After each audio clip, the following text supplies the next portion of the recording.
My name is Patrick Dillon. I'm doing this interview because I assigned myself the job after 9/11 to try to find out what actually happened before, during, and after the attack so I could properly identify the people that murdered my best friend, who was a captain, Fire Captain Patrick Brown, who was a Vietnam vet as I am, 2 tours as a Marine. Became a fireman after he came home and got the call on the morning of 9/11. He had finally got his own firehouse, Ladder 3 on East 13th Street. Raced over to Twin Towers. The plane had already hit in the upper part of the building. The elevators weren't working. They ran upstairs with tanks and hoses and began to cut the fire down. And at some point during the early part of that, they radioed to the ground that they had, quote unquote, put the fire out, and it was burned and wounded people inside on the floors that they were working on. They wanted to know from the ground what the orders were to stay up there with the wounded, bring the wounded down. He was trained as a Marine not to leave anyone on the battlefield, so he did not get an answer from the ground because the radios failed miserably. There were the cheapos that Giuliani would not improve on budget-wise. They were Motorola. They failed on the ground. They couldn't hear them, so they stayed up there. After the fire was out, quote unquote, I heard the radio reports of this. So he put the fire out, so the building does not come down at that point. Something else was brought to bear. The building comes down. In my opinion, thermate was used. I'm working on that kind of evidence through the doggedness of trying to find out who actually killed him. The tower goes down. I get the phone call from his other best friend that he's down there somewhere underneath the pile, and I race down there on my 2-wheel with a big bag of tools and harnesses and rope, and basically bullshitted my way into the site about an hour after the towers came down, and we immediately started digging through the rubble and through the wreckage to try to find survivors, including my best friend. I thought he would be the one to live through it because he had started studying yoga. He had become a very devout and very devoted yogi, was in tip-top shape, and if anybody could have lived through it, I thought it was him. And I started going down with a harness on into the North Tower pile. Could you describe the pile? The pile was a smoking ruin of steel and piles of concrete, and the air was filled with silica dust and smoke. And the steel, we all kind of noticed but didn't pay much attention to, was in very similar lengths, apparently about 30 feet, and had beautiful 45-degree cuts in them, which we didn't notice that much at that point because we weren't looking for evidence of anything at that point. We were looking for survivors. I was called off the pile to help with a survivor that they were getting out of the South Tower who had survived the South Tower collapse. She was John O'Neill's bodyguard. She was a Czech national who worked for the Port Authority, and she had survived. They were all in the bunker together. Apparently, after the North Tower was hit, they all assembled inside the control bunker underneath the South Tower to see how this was going to progress and what exactly was going on. At one point, before the South Tower had been hit by an airplane, apparently she saw John O'Neill get a cell phone call inside the bunker. He listened to the call, clicked off the cell phone, and then said to everyone else around the bunker command table that, quote unquote, they were controlling the planes from the ground. Someone said this cryptically. I don't know who the phone call was made by. She didn't either. I didn't identify her till months later. I just helped them get her out of the South Tower bunker and cleared her throat and cleaned her up a little bit while they took her off to the aid stations, which was over by West Street or something. She was covered in filth and dirt and was coughing and choking. I don't know how much blood was there, but she wasn't badly injured because she was moving around and talking a lot and kind of hysterical, so she wasn't badly hurt. And I only know this part of it by meeting her months later. at a book launch. I had co-written a book about Somalia and about humanitarian aid, and this woman came up to me after the book launch, and my part was to read the passage in the chapter that I had contributed to the book, and she said, "You saved my life," in a very heavily Czech accented, jolting kind of hello, and I said, "Well, that's great. Who are you? I'm glad I saved your life, but I don't even know you." And she told me who she was and what happened on 9/11, and then she walked me through Soho while she's telling me about the phone call that her boss, John O'Neill, had gotten. And now the background on O'Neill that I know about through my own research and some other, there's a book written about him. He was at some point the FBI's #1 Osama bin Laden hunter. Bin Laden had been identified as an asset who had turned on his masters and had begun helping the Taliban move toward power in Kabul.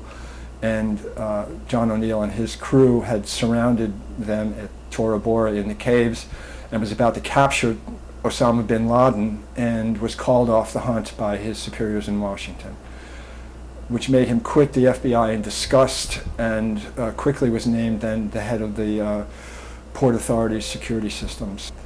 Was inaugurated on the night before 9/11 on 9/10 at the Windows of the World, ironically. And he remains a mystery figure in this whole thing because of his connection to Osama bin Laden, who was accused then of quarterbacking the entire attack.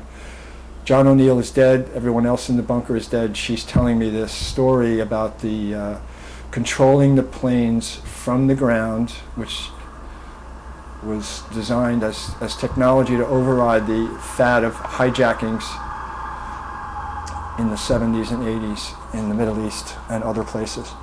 When the explosions occurred that killed him, where was his location? He was in the bunker underneath the South Tower, in the basement of the South Tower, in its own separate area away from the parking lots and the commercial stuff. Command Center it was called, I think, Command Bunker, which is where they all assembled after the North Tower got hit, trying to sift through what exactly was happening. Was this a terrorist attack? Was this an accident? No one really understood or knew at a point within the hour of the first plane hitting what it was, the scope of it, who was involved, or any of that wider information. They were in the dark, no pun intended, for the first beat of this whole thing. What is this? What is happening? Who's doing it? And why? Right?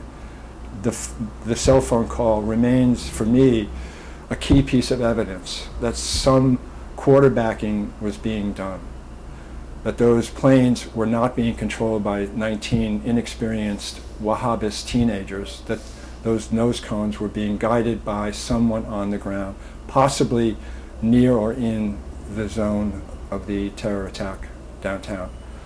But further, you're saying that his telephone call was coordinated with somebody making the decision to... A good person, perhaps, was telling him a piece of information he needed to know, because he had 3,000 or 4,000 people that he had to deal with at that panic moment. Do we get him out of the towers? Is this a terror attack? Do we evacuate the towers? All these questions are put in front of him in second to second, beat by beat decision-making crises. And he's in charge. He's the head of security for this, right? Epic, historic moment, right? It changed everything. No one knew what was going on, except people did know what was going on. Was it the Saudis? Was it Saudi intelligence? Was it the Bush administration? Was it Dick Cheney? Was it, the Bush family? No one knew. Well, certainly John O'Neill didn't know because he wasn't part of it.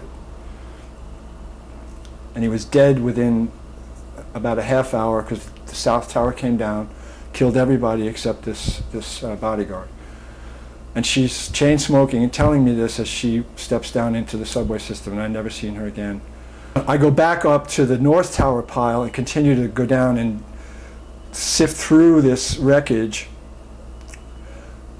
piercing the voids, as the firemen told me to do. Like, go down with the harness, drop down lower and lower, find openings in this massive, hot, steaming pile of rubble to possibly find human life, right? I dropped down once into a big void. It turned out to be the part of an office that had kept shape, a room in an office, had stayed in its integrity. And I thought I saw office chairs, black office chairs, and I looked more closely at them, and they were human beings that were charcoal broiled from massive amounts of heat, and that's not fire, heat, it's something else. Some major thermate or thermite kind of heat cooked these people to the point that they look like briquets preparing for a barbecue. I raced up from there, started screaming about this to get body bags, and stumbled down off the pile and saw people coming in out of the Building 7 lobby, and stumbled into the lobby of the building like I am now, choking and spitting up, silica and dust, and I was feeling like my lungs had become a couple of bags of concrete. And I sat down inside the lobby with a bunch of other first responders who were also just shaking their heads and covered in dust and spitting out the poisons and just shaking their heads and wondering, like, what are we doing? What's going on here? And we just sat there shaking our heads. It was about 4 o'clock in the afternoon. Then a crew of battalion chiefs, big shots, come into the lobby. And my father was a battalion chief, and I knew what they looked like because they have the white hats with the gold band across the hat. My father had retired, but I knew what they looked like because they were big fellas, big Irish-looking, red-faced battalion chiefs. And they come into the lobby with bodyguards who were dressed in black with black ski masks and Uzis. And they said to us, everybody out of the lobby, we're pulling the building, right? Ordering us out. And in demolition terms, pulling the building means demolishing the building. We are demolishing the building. And as you may have seen, Larry Silverstein says the same thing on film after a phone call from one of the people in the fire department. They told me they had to pull the building to avoid more loss of life. And he used the same term, pull the building.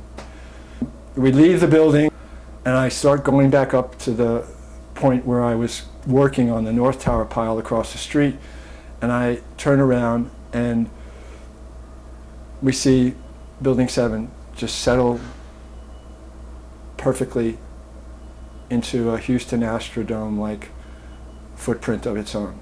And it was demolished and fell at free fall speed, 5.6 seconds, into its own footprint. Didn't topple over, didn't explode, was never hit by an airplane, was never damaged much. There was a couple of little office fires on the 13th and 33rd floors.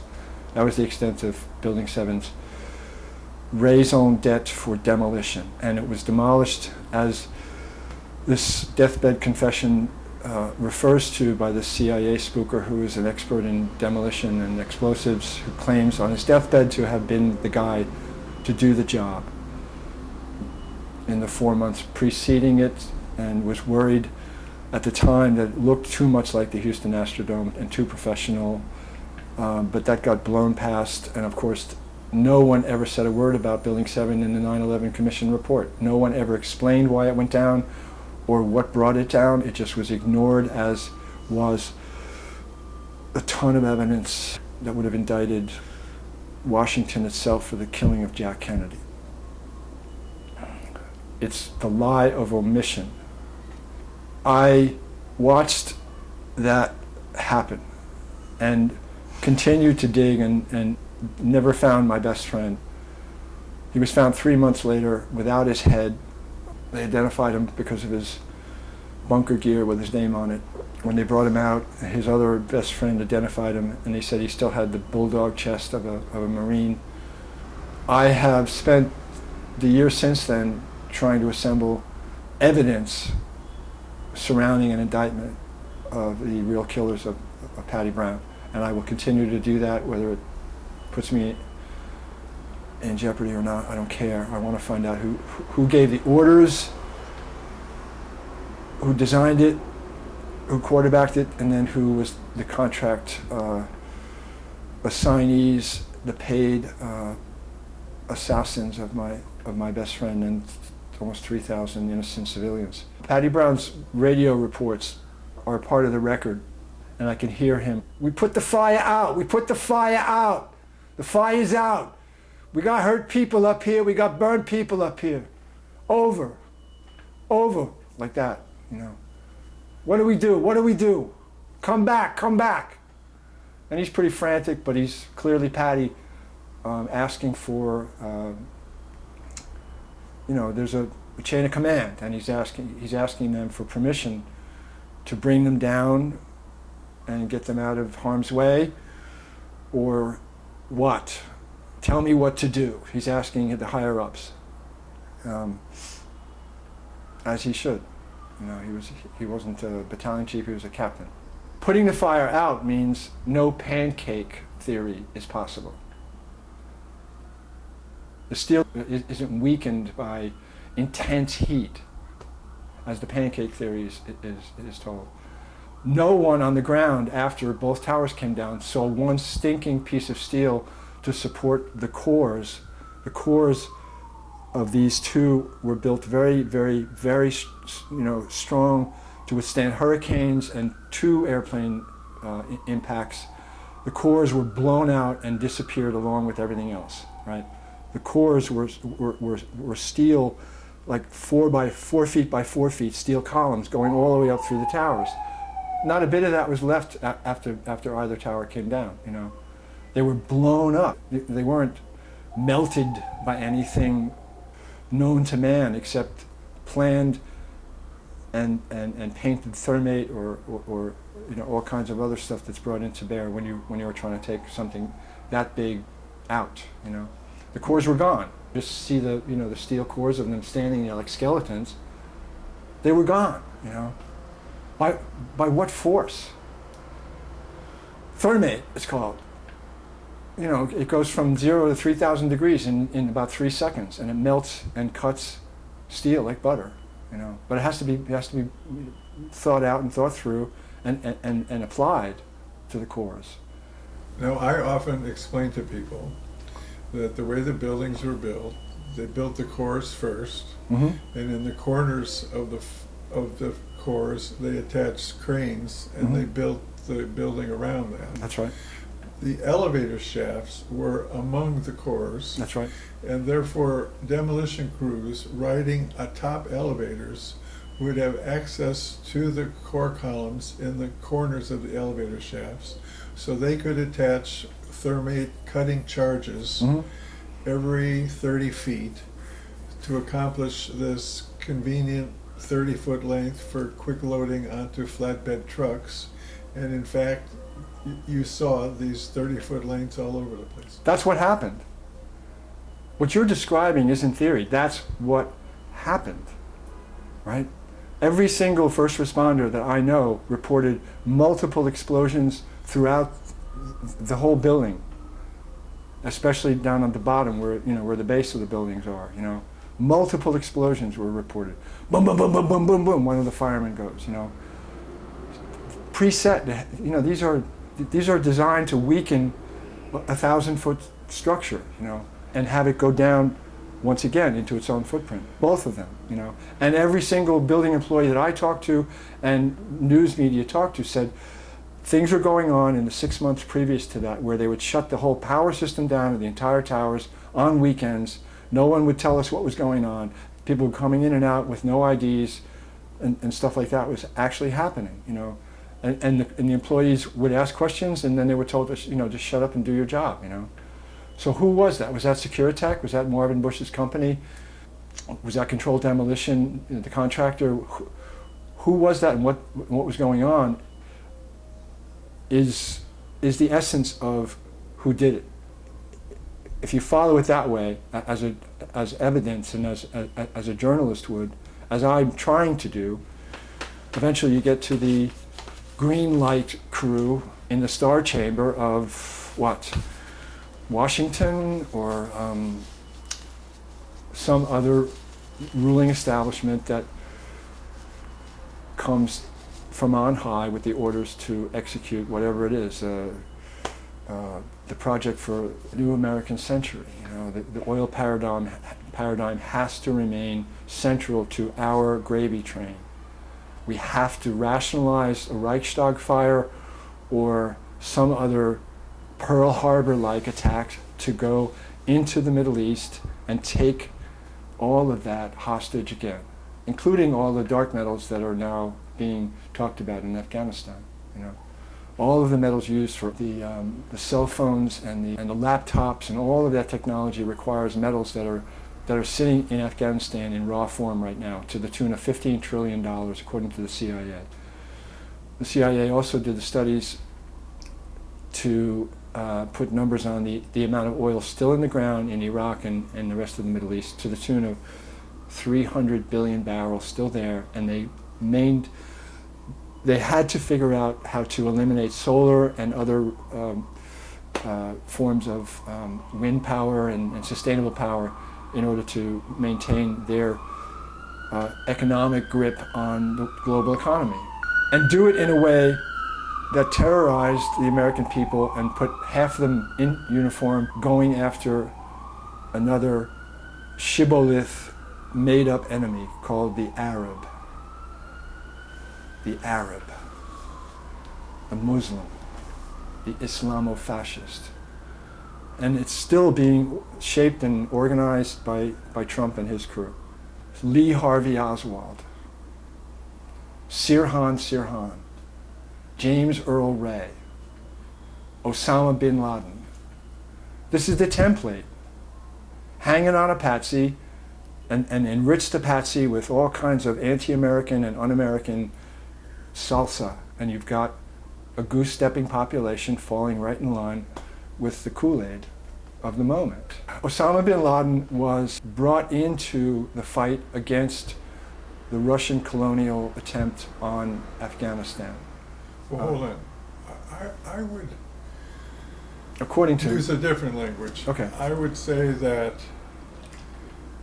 the democratically elected government of Afghanistan was being subject to U.S.-sponsored terrorism designed to get the democratic government of Afghanistan to request the help of Russia.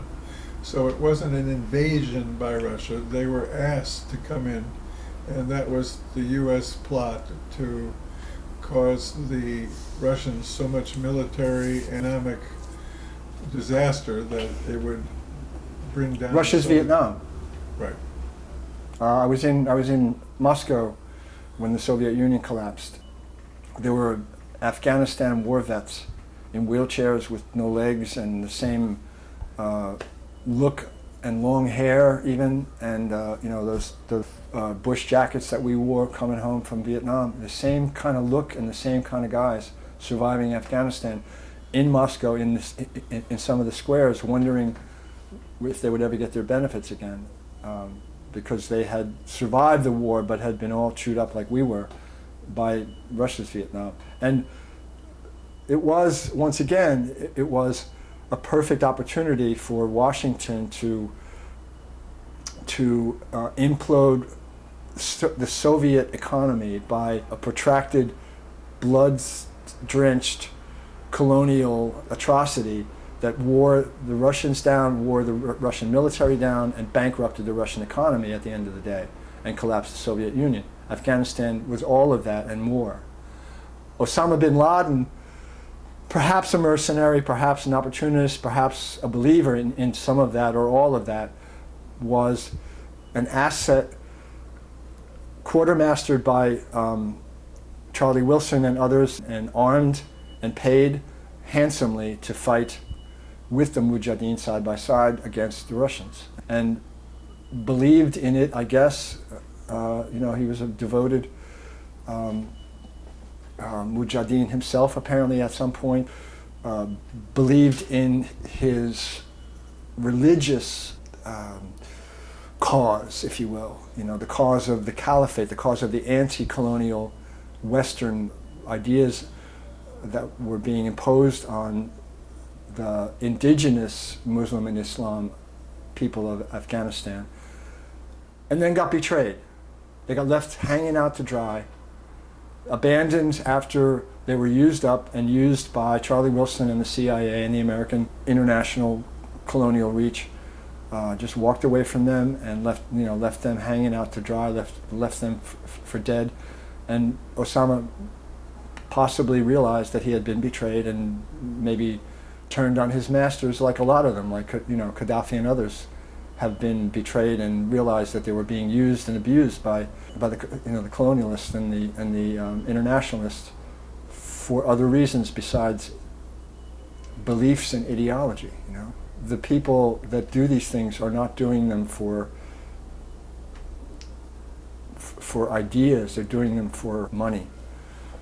At the end of the day, this is about raw materials and markets and gravy trains and what's in the ground in Afghanistan and what's in the ground in Iraq and other places like this. This is not about democracy and nation building. This is about serious cabbage that's at stake and controlled by a class of people that will do anything, including murder their own people and attack their own populations and kill presidents and presidents' brothers and other leaders if they have to eliminate any threats to their paradigm of power. I don't know their names yet. I'm working on it. Do you find it, I was going to say ironic, but I think there's better words, the trouble the U.S. is having in Afghanistan as we replace the Russians in there? Well, yeah, I mean, history repeats itself, the first time as tragedy, the second time as farce. I think it's the exact quote from Hegel. I will say this to that. The people that do these things never suffer. The soldiers suffer. We suffered in Vietnam. We came home with the war in my head. The war in my head was worse than the war on the ground for many years. They never suffer any of it, right? The soldiers in Hamad, the soldiers who fought for ideology, for the belief, for each other, for themselves, for the idea of liberating Afghanistan from the Taliban and the attack on 9/11 and revenge, justice, and all of the things that put these kids in uniforms is what they went there with, as burning flames of true belief, as I was going on the plane to Vietnam. But the people that design these things, the people that benefit from these things, never suffer. They never go there. They never, they weren't in Fallujah. They weren't in Saigon. They weren't in Khe Sanh, like my friend who buried himself under all the dead bodies of the other Marines to survive the siege of Khe Sanh when the Viet Cong showed up and walked around executing anyone that was still living. And he was buried underneath the bodies, full of shrapnel, and survived and came home deeply traumatized with the pieces of metal still in his body. And he came home to Harlem and picked up morphine and had a long career with China White. That's Kenny. That's my friend. Was he the son of a rich person? No. Was he a Bush? No. He was just Kenny from 117th Street and committed suicide, jumped in front of a train. So to answer your question, yes, it's terribly ironic that the American blood and treasure is now being wasted once again as the Russian blood and treasure was. But they're still going to get rich somehow off this. They're planning World War III right now around getting richer. They always get richer. And we get to do the dirty work, and we're the blunt instrument, the working class. The cannon fodder is sent with Kool-Aid heads filled with dreams and hopes and ideals, as Patty Brown was, as a Marine, as I was, as all the kids who joined after 9/11 were. To turn Baghdad and Kabul into the same thing that 9/11 looked like downtown, reducing those places to ruin as revenge, as payback. Completely insane, completely ridiculous, completely tragic and horrific for the soldier and civilian alike. But the people, once again, who are up above that, in the choppers flying around it, checking their stock prices, are richer than ever. War is a very, very, very lucrative business. And Trump's crew is now just filled with big dreams about how much they're going to make off World War III, how much they're going to make off the nuclear strike against North Korea, how much money they will make off what could be an existential moment in the history of the human species, and believing that they will survive and they will thrive and they will get richer than ever. That's what they do. That's what they teach them at Wharton.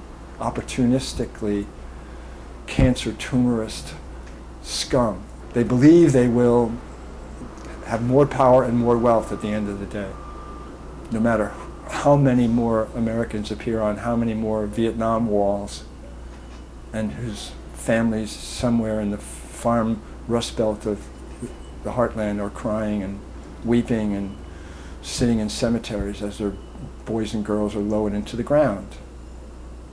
That doesn't matter to them. Ivanka Trump and Donald Jr. are not going to be in uniform, I can tell you that right now.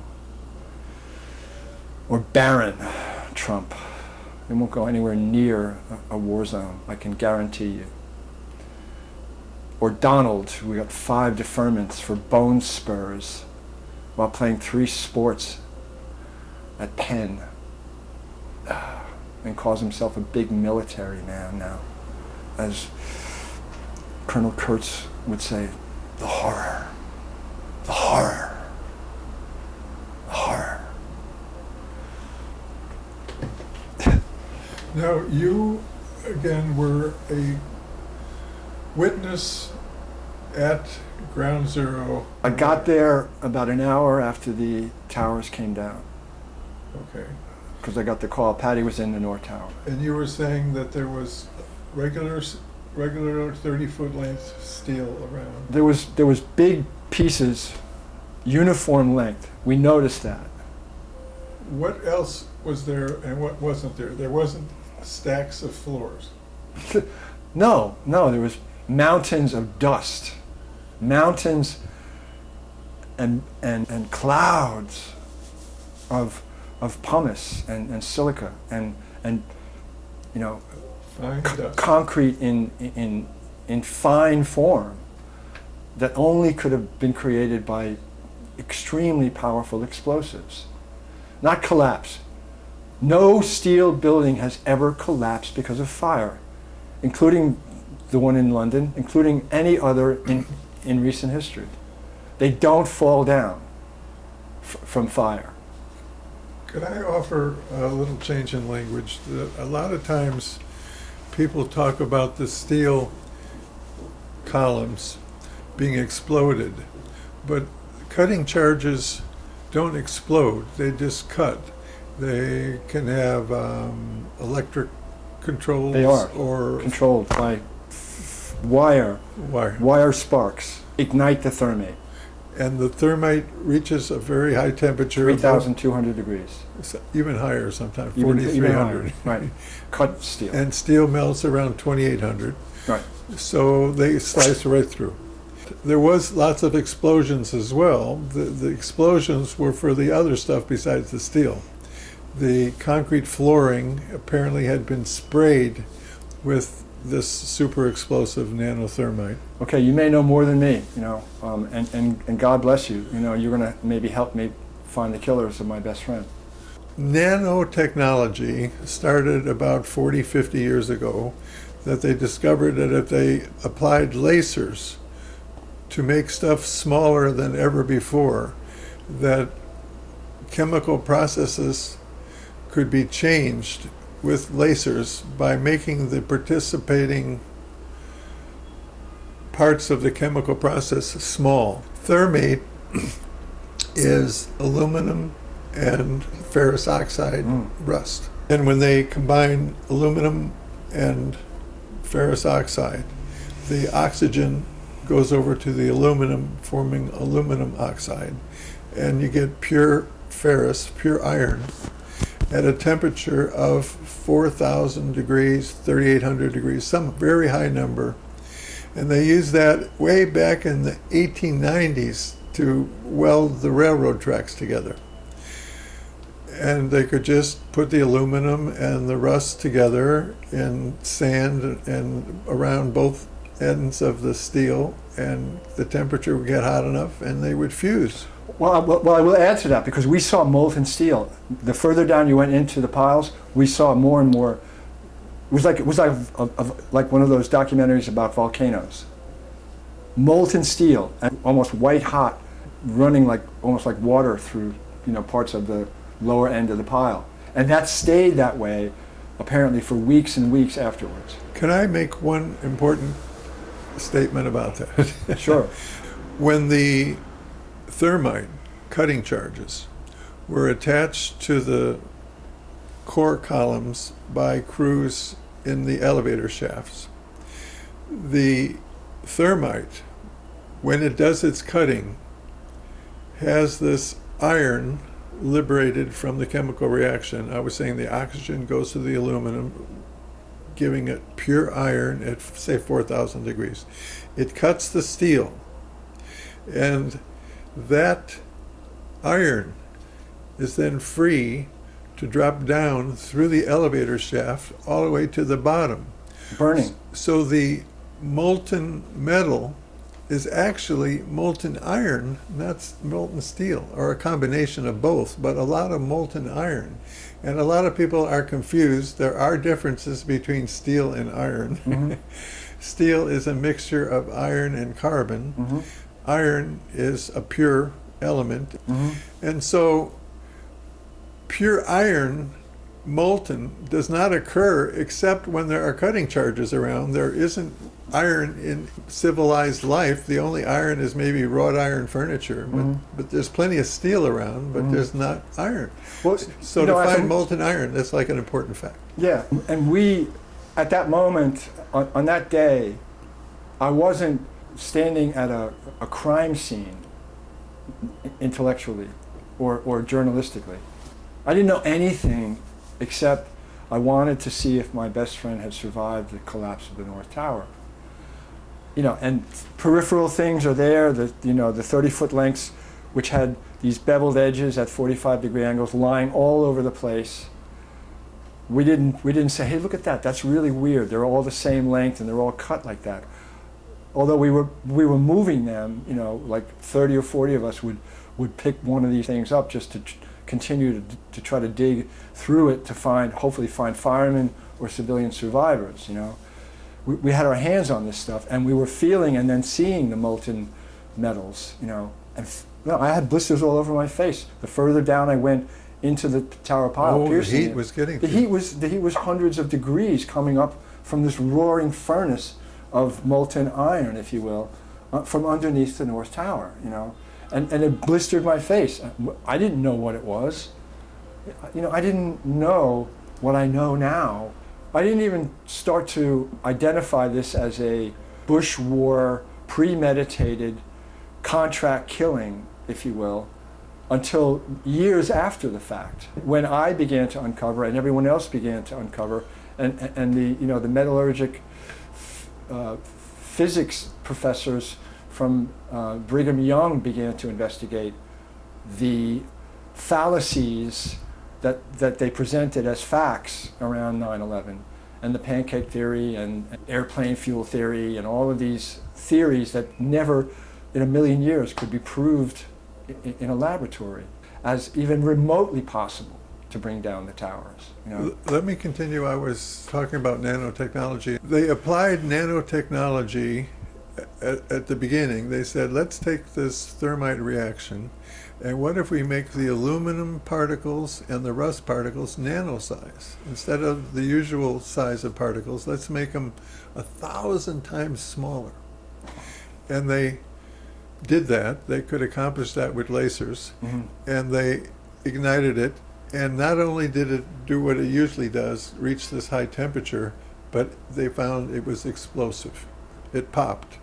That when it ignited, it was a huge pressure wave that's sent out. That's an explosion. And it's seen. It's seen. I mean, you know, all the news footage shows these waves of clouds coming out from the base of the towers. You know, waves of powdered pressure, like they said, like you only see in volcanoes and other highly pressurized explosivity. Right? What's up with that? You know? So this stuff was so explosive that they said, you know, a little bit goes a long way. Why don't we paint it on?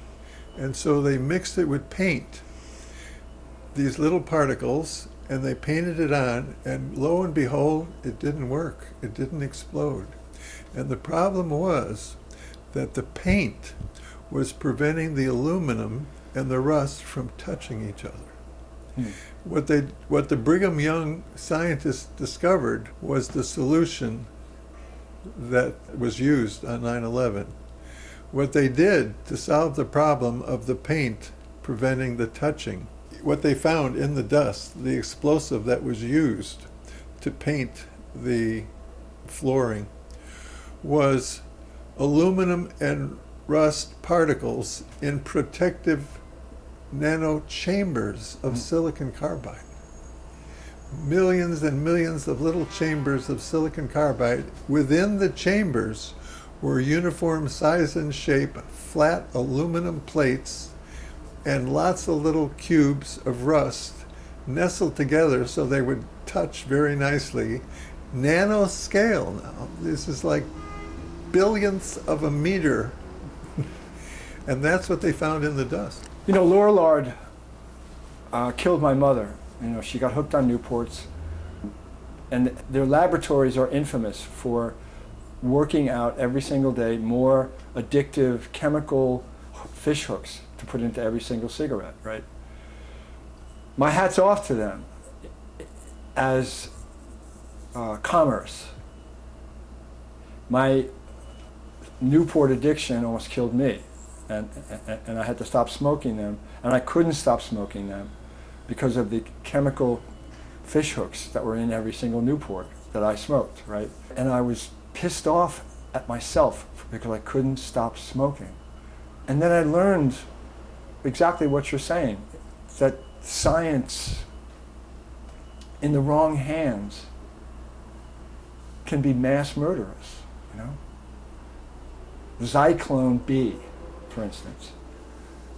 What is it? Well, it's the gas used in Auschwitz, manufactured by a company, hired by the Nazis, all right?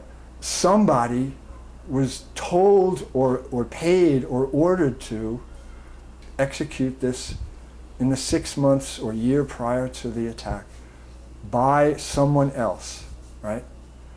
Building 7 settles down into its footprint only because the CIA contractor and others were experts in their field, chemists, paid to do what? To wire the World Trade Center for destruction as a premeditated rationalization to invade Afghanistan and Iraq? And the Bush Library sits in Texas as this center of knowledge and history and learning. And this is the farce I have to live with, coming home from Vietnam and understanding that war's economic rationale and the French history and the colonial history. And then this attack, the killing of Jack Kennedy, who was removing us from the Vietnam quagmire. So I spend years and years trying to organize the names of the people that contracted his killing, because if he's not killed, I don't go to Vietnam. I don't get my brain and heart destroyed by my own experience there, my whole life stolen from me, while George Bush gets the only deferment in his entire Air National Guard unit to not get orders for Vietnam by someone in the higher ups of that ruling class ordering him to stay down and stay put in Louisiana and deal coke and drink and have a great time while everyone else in his unit is sent to fight and probably get shot down in the Vietnam War. This is what I'm now having to live with. As what? As 9/11 truth? As history? As a tragedy and a farce? There's actually one more thing that I want to talk about, which is kind of cool and weird. I came up out of the North Tower pile. It was about 7 o'clock. I see something moving toward me, and the closer she came, the weirder she looked. She had a Red Cross bib on, and she had a long white dress on, and she had a wicker basket. And she offered the contents of the wicker basket to me, and inside the wicker basket were bottles of wine and bottles of whiskey and cigarettes, right? And I had stopped drinking, I had stopped smoking, and my best friend was always on me, the guy who was down underneath the tower. His face just appeared in between me and her, right? And he had this big smile on his face. Don't you dare, you know. This is a perfect opportunity to pick up booze and cigarettes again. Don't you dare. And he had this, you know, this smile on his face, you know. Patrick, don't touch the booze or the cigarettes. When I, you know, waved her off, she turned and she floated back down off the pile, right? It turns out that she was identified by others as the Red Cross ghost, an apparition who was seen in other areas of the 9/11 pile and at the Fresh Kills landfill, where a lot of the big pieces and a lot of the evidence was brought before it was put on barges and shipped to China and India for smelting. She was a 19th century French braided, old-fashioned Red Cross bib with a long gown ghost, the Red Cross ghost. And I get chills just talking about it because the Red Cross didn't show up there until at least a day or 2 days later anyway, and they were not allowed anywhere near the pile. They were stationed on Water Street. Speaking of who turned up early, there's more revealing FEMA. FEMA shows up the day before. Oops. Well, there's stuff like that laying all over the place as, don't you touch that with a 10-foot pole or we know where your family lives. This is how it's done, you know. It's done without fingerprints, and it's done with murderous threats and intimidation, the whitewashing. The 9/11 Commission report is Warren Commission 2, for very good reasons, and all of it is as fictional as any great novel. You know, it doesn't add up. None of it adds up. As evidence, as journalistic, you know, as the truth, you know, 9/11 truthers, you know. I'm trying to get to the truth of this. I'm not there yet, you know, because the truth at the end of the day for me is who gave the orders, who killed Patty Brown, you know, who killed Jack Kennedy, who gave the orders. I want to know, because they also killed me. They killed my heart, they killed my mind, they killed my best friend, they destroyed my life, they stole my life. They turned me into a true-believing, flag-waving, commie-killing lunatic whose heart and mind was shattered by the experience again and again and again. I've identified them as a ruling class. I want their names so desperately. I want to name the names, you know. Is it the Walkers? Is it the Bushes? Is it the Texas oligarchs? You know, who's giving the orders here? You know, who's giving the green light to this stuff? Is Langley just a separate government of its own with its own agenda and its own pit bulls and its own corporate power structure and its black budgets? Who is in charge, you know? Is it Trump? Is it Carlyle Group? Who is in charge? Because then I'll know the truth about 9/11 and the truth about Dallas and the truth about the world and the truth about the government that's I'm subject to right now still, this dictatorship, which will do anything apparently and kill anyone to stay on top of us. A friend of mine who was a line producer at CNN, on the afternoon of 9/11, she was there at the headquarters on Columbus Circle, and she witnessed the government officials who showed up and took the top dogs at CNN into a room and marched them out an hour later with that look on their face. And she said, anecdotally later on, that they were told that they are not to report a single thing about the attack until it was approved by Washington. And that's one thing that she told me she witnessed, that there was a media coup d'état had occurred, and she saw it. I brought interviews and evidence of the evacuation of Saddam Hussein from the Baghdad, from the airport, from Saddam Hussein Airport on April 9th of 2003. Oh.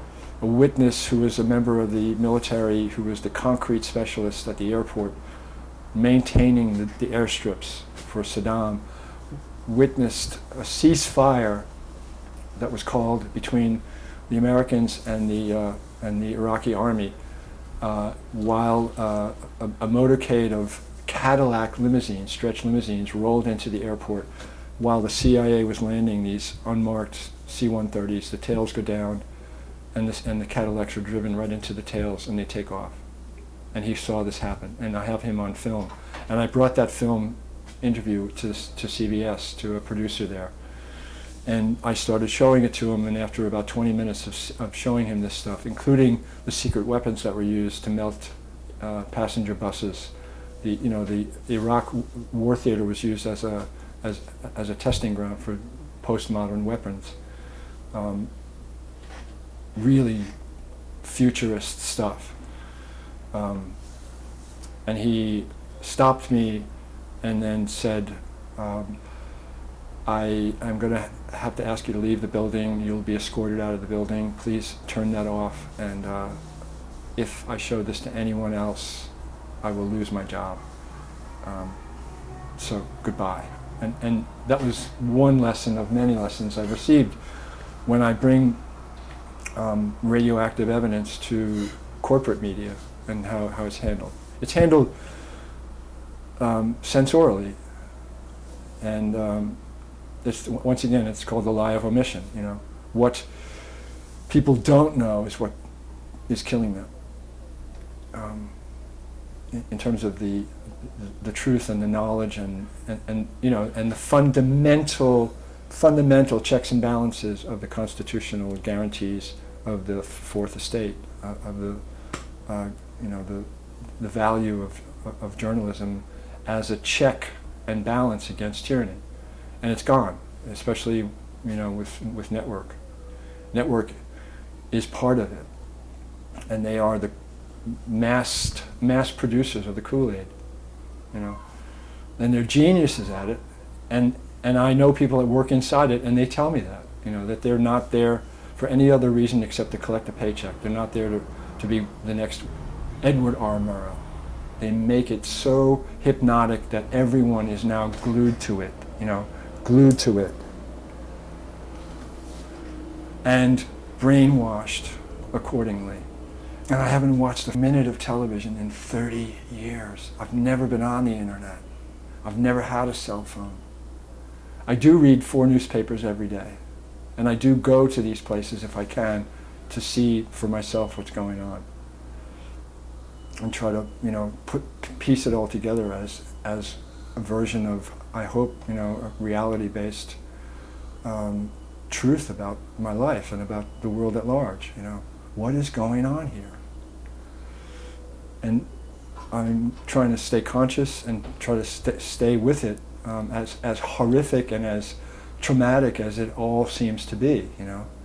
The closer I get to the indictments of the real killers here, the more sickened I become by their abuse of power and their ruthlessness. Like, are they human? How could they be human and kill 3,000 innocent civilians? How could they be human? How can they get up out of bed in the morning? What is their marching orders? What is their agenda? To make Helmand province the world's capital for opium again, after the Taliban burned the crops in 1999 and forbade it as haram to grow opium. And that had to be stopped right away because opium and heroin is the third largest cash business in the history of the world. 12,000 tons of raw opium were harvested in the last fiscal year. And somehow magically it winds up in New Hampshire and Vermont and the Rust Belt. And it's slaughtering thousands and thousands and thousands of young people now again. And my brother died from an overdose of heroin. So they kill my brother. They kill my mother. They kill my best friend. So it's personal. Henry, George, Dick, Donald, be scared.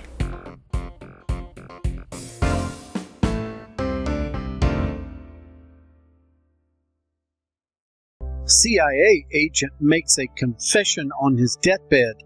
Quote, "We blew up the World Trade Center 7 building on 9/11. Looks like they're all coming out of the woodworks, ladies and gentlemen. Before they die, they have to alleviate their conscience, if you will.